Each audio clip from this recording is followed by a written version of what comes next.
currently on a mission to recreate every outfit from the 1997 animated movie Anastasia. If you've been following along on my other social media on TikTok and Instagram, so far I have made the orphan Anya dress. I have the boat dress from when she's traveling. I just finished making her shopping in Paris dress, and I'm very excited to make the other one that's like in the movie for 2 seconds. I've also made the Once Upon a December dress, which could maybe use redone, but it's good enough for now. It's my first attempt. But now I am moving on to, I mean, what could only be described as one of the most iconic dresses in the movie, the going to the ballet dress. So I'm still waiting for like the sparkly, like see-through fabric that's like her cape to arrive, but I have gotten the most perfect, the most beautiful dark blue velvet. So I think this is absolutely perfect for this dress. It's like that, it's just right in between like a blue and a black depending on how the light hits it. I got this from Kiki Textiles on Etsy.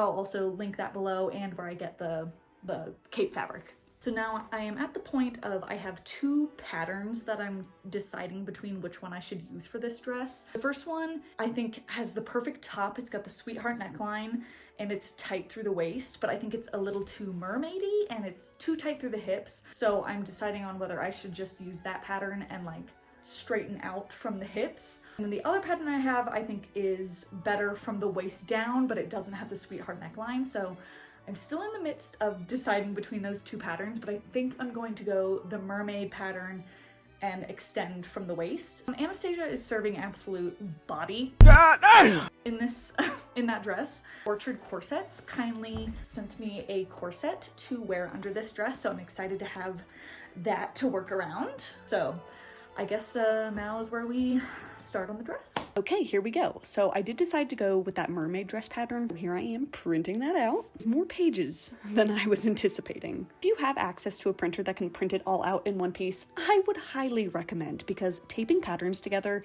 is so time consuming. I absolutely hate it. But here she is all taped together. So the way I modified it was by identifying the waistline on the pattern and then drawing a straight line all the way from that point to the hem of the pattern. I didn't have anything long enough to do that, so I just kind of roughly drew in a straight line with my measuring tape and then cleaned it up with a long ruler. You can see the line starting at that marking at the waist of the pattern and then going all the way down to the bottom. And then I just did this on every pattern piece on both sides of it. I cut the pattern out, and just as a side note, I did end up extending all of the pieces by 2 inches because I'm tall and the pieces seemed like suspiciously short, so I would always rather be safe than sorry. And I'm glad I did, because it ended up still being too short to be able to hem. But I'm 5'9", so that might not be a problem for you, but just to keep in mind. On to the fabric. I had read that you can cut velvet with the nap going either up or down, but you have to be consistent. So here it is with the nap going downwards, and I thought this looked a little too shiny and a little bit too bright blue.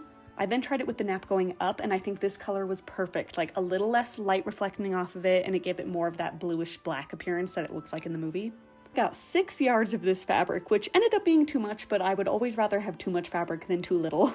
I pinned down and cut out all of my fabric pieces, making sure that the direction of the velvet was the same on every piece. Here's just the front panel. I just wanted to see what it looked like. I was so excited. Here's the front panel and the 2 front side panels that I clipped and sewed together. I did the same with both backside panels to their respective back panel, and then finally I sewed the front section to both side sections, leaving just the back panel open for the zipper. So this is me just sort of roughly seeing what it would look like. I didn't have the zipper in yet, so just sort of seeing a general idea of what it would look like. Once I got the zipper installed, I could see how like loose and flappy it still was on me, so it was time to start making adjustments. Look at my little baby making it so difficult to sew. I love her. With the dress inside out and my shapewear on, I just used chalk and pins to start making little adjustments. I sew along those lines to take in the seams from the waist up to sort of just make the whole thing tighter and fit better to my body. I had to do this a few times, just going back and forth, making little adjustments, but it makes it look so good. Okay, we're getting close to done. I think it looks really nice. I need to just like sew down the facing on the inside. And I'm getting a strapless bra that I'm going to just like sew this to, because otherwise there's no keeping it up, but I love it. I did end up hand sewing a strapless bra into the dress. I don't know if this was the right move. There was sort of some weird spots in the end, but I'm gonna not overthink it too much. But yeah, I kind of just like sandwiched the bra in between the outer fabric and the facing fabric. I had the perfect moment of salvaging 2 buttons in my stash that I've had for my entire life, and I found 2 that were like roughly the same size and shape.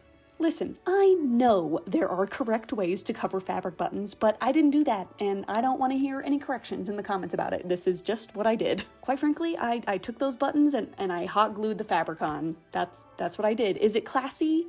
No. But can you see it? Also no. The glitter fabric that I got absolutely shits glitter everywhere. So I saw a hack to spray it with hairspray to help the glitter stick to the fabric better. I don't know if it made that big of a difference, but I'd like to think it helped, at least a little bit. Also, yes, I did steam this fabric. Don't even come for me. The tulle was way too long, so I just kind of pinned it to my dress form so I could get a rough initial cut on the length, so it was a little bit more manageable to work with. I believe I got 3 yards of this, which, given how much I cut off, I think that was the right amount to get.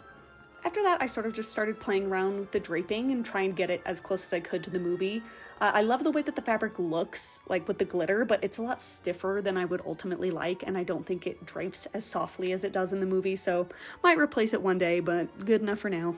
I think the final width I measured for that drape loop was about 34 inches wide, so I then just folded that whole piece in half to make it a little bit easier to make symmetrical cuts, and then I measured the halfway point and then cut that point at a straight angle all the way down to the bottom and then rounded out the bottom for a cleaner line. I pinned that to the back just to see what it was looking like. Quite frankly, slaying. To attach the cape, I hand sewed the corners onto the buttons with snaps and then sewed snaps onto the dress as well, so I could just kind of pop that on and off as needed. Here she was all done. I could cry. Okay, the last little bit here for accessories. I already had these long gloves, just satin ones from Amazon. The necklace and hair wrap are also from Amazon. I'll have those linked. And then I thrifted the shoes. I am so unbelievably happy with how this turned out, and I desperately wish I had somewhere to wear it, but I really hope this tutorial helps you if you decide to make this dress.